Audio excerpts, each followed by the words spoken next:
सबसे पहिले रउआ सब सनातनी भैया बहिन के सुरेंद्र के प्रणाम बा। आज के इलेक्शन में जौन जीत भइल बा भाजपा के ऊपर एगो गीत बनल बा, तनी गीत सुनल जाओ। अरे जागल जागल जागल रे हमरा देशवा के भाग अब, जागल रे हमरा देशवा के भाग अब, जागल जागल जागल रे हमरा देशवा के भाग अब, जागल रे हमरा देशवा के भाग अब।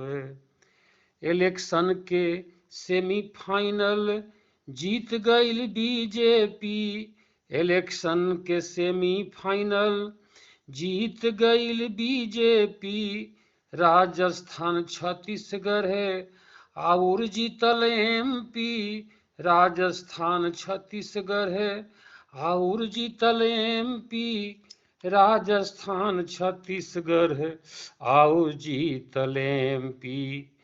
तीनों जगह ही से कांग्रेस अब, तीनों जगह ही से कांग्रेस अब भाग गईल रे हमरा देशवा के भाग अब, जाग गईल रे हमरा देशवा के भाग अब। देशद्रोही धर्मद्रोही आतंकी समर्थन, देशद्रोही धर्मद्रोही आतंकी समर्थन, यह तीनों धैलस विपक्षी के गर्दन, यह तीनों धैलस विपक्षी के गर्दन।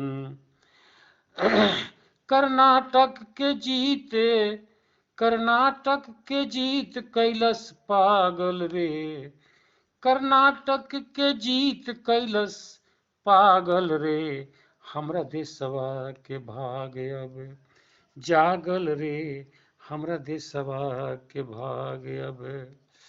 सनातन के गारी तो पड़ गईल भारी, सनातन के गारी तो पड़ गईल भारी, रामचरित मानस अभी आगे आगे मारी, रामचरित मानस अभी आगे आगे मारी।